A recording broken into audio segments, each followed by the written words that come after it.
कोई ने लक्ष्मी से पूछा,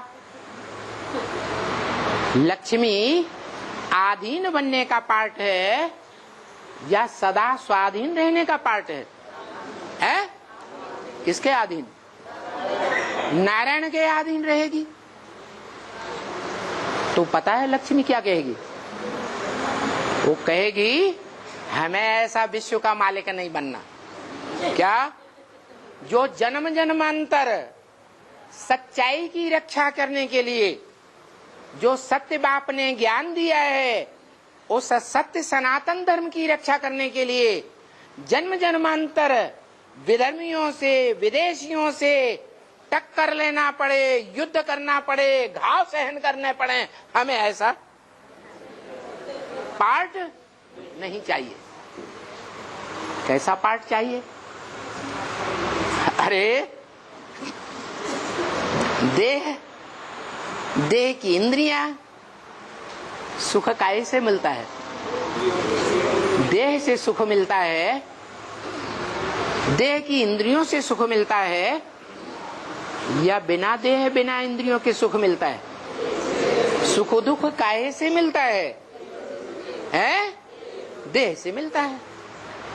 तो जन्म जन्मांतर हमें तो ऐसा पार्ट चाहिए कि बड़े आराम से निवास में रहें हैं, और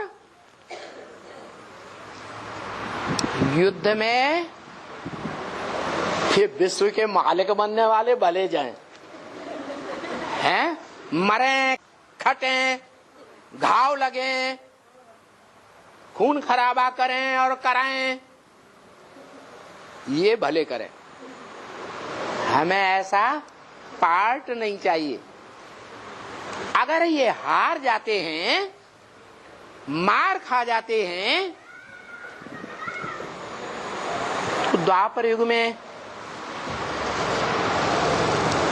आग के क्या कहते हैं, कुंड में 1 सेकंड में कूदेंगे, 1 सेकंड का दुख होगा शरीर का, और बाकी सुख रहेगा या दुख है? सुख रहेगा, क्योंकि अपनी पवित्रता के लिए हमने स्वाहा किया देह को, या देश के मान शान के लिए हमने देह को स्वाहा किया, या खराब काम के लिए किया? अच्छे काम के लिए किया। इसलिए भावना अच्छी है या खराब है? अच्छी भावना है तो जन्म भी अंतमते सुगते। हमें कभी दुखी नहीं होना है। तो जन्म जन्मांतर सुखी कौन रहेगी?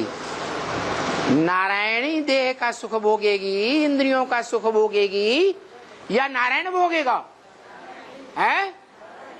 तो नारायणी अपने पार्ट से संतुष्ट रहेगी या नहीं रहेगी?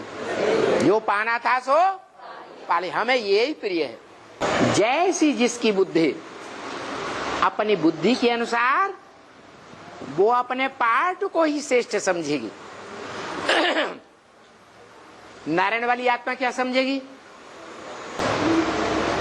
10 स्थूल इंद्रियां देह की हैं, वो 10 इंद्रियां ज्यादा श्रेष्ठ और पावरफुल हैं, या 10 इंद्रियों के भी ऊपर कोई इंद्रिय है?